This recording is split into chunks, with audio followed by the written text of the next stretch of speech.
togetherness is the one thing that drives you through life, and love will always steer you right. All you need is to hear their voices, a really good family, and really good choices. You need one another, especially your brother.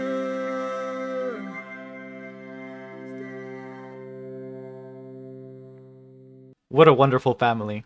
Anyone else get early Harley Quinn show vibes from this episode? I feel like it was mostly from seeing Harley's family this episode, but Harley leaving Metropolis also helped with that. Maybe I'm going delusional. Hey guys, what's going on? It is me, Punkak Yoshi, or Alberto. Welcome back to another Harley video. Even though I said the next video is going to be the Season 5 extravaganza, we're back. You guys seem to be loving this series. I'm definitely loving this series, and we've definitely gone off the deep end, so let's just roll with the punches. I'm definitely going to be crying myself to sleep once our show goes in hiatus again. But hey, if they end up making a Kaiman Season 2 before Harley Quinn Season 6, you bet that I'm going to be making those videos weekly or semi-weekly. If you're new to our channel, hi. My name is Punkak Yoshi, and I love animation just as much as Harley loves Ivy. Last time we caught up with episodes 4 through 7 of Harley Quinn, and today we're just going to be covering 1, which is episode 8, Family Feud. As always, we're going to be doing a quick recap with my snarky comments, and at the end we're going to discuss the episode and the potential future for the season. This was a pretty fun episode, so let's get started, shall we?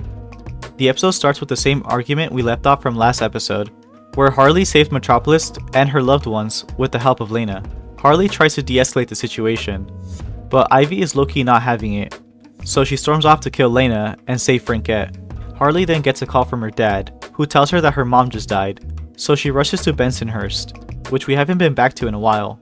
Seeing the dingy darkness of the world that's not Metropolis' perfect glowing city was pretty cool to go back to for a while. Ivy tries to follow Lena's tail by asking for Bruce's help, but when she arrives, he's living that couch potato life from just being dumped. She's able to extract the password to override the security system in Lena's house from Bruce, but he warns her that the security system is very advanced. Back in Bensonhurst, Harley arrives to see her belated mother, but she quickly realizes that her dad conned her once again, and she didn't die or get hurt at all. She's just chilling in the bathtub. So fed up, Harley storms out of the house. But before she can leave, he beats her unconscious. Ivy has a hard time getting past Lena's granny nanny, and grows impatient, so she shrugs her aside to go into the teleporter room. When Granny Nanny notices that she's intruding, she activates security protocol, which reveals that she was a security all along, and was just trying to stall her. Gale tries to neutralize Ivy. Nick takes Harley to a warehouse, where he reveals that Lena gave him money to kill Harley. But to make an extra buck, he hires a goon to extract her organs, which is pretty wild for her father to do, even him. Harley's able to escape and kill the goon. Then more goons show up to kill Harley, but she's a badass, so she kills everyone. Except while she was kicking ass, one of the goons shot her dad. Back in Metropolis, Ivy's able to override Gale with the password that Bruce gave her earlier. Lena sends more Brainiac bots to kill her, but she yeets Gale at them, destroying them both. Harley and Sharon have a funeral for Nick. Harley storms out to go kill Lena for causing her dad's death, but Sharon wants to tag along because technically Lena did kill her husband as well. Back at their apartment, they come up with a plan to kidnap Lex from Blackgate because Lena still craves for Lex's approval, and all of her actions are to prove her worth to her brother. Using Lena's diary, Ivy agrees that they can use Lex as leverage against Lena, who would probably do anything for her brother.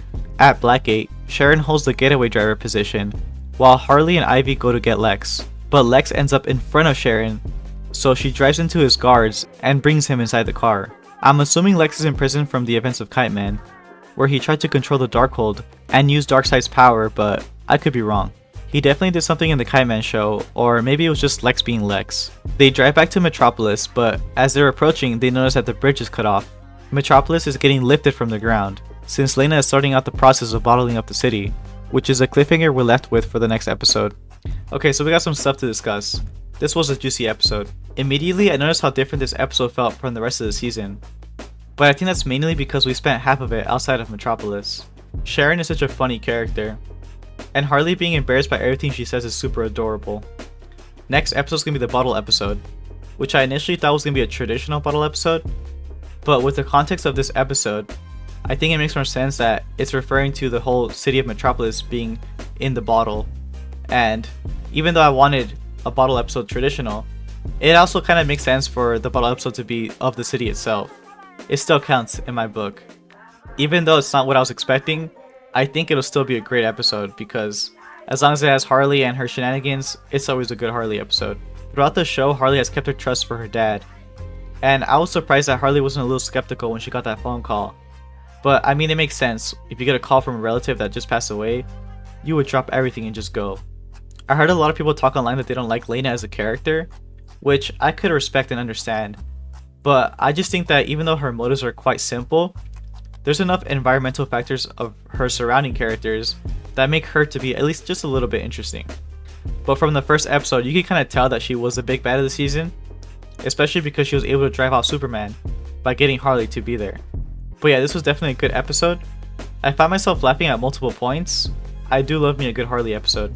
But with that, I'm going to end off today's video. If you guys did enjoy, be sure to like and subscribe for some more Harley or non-Harley related content.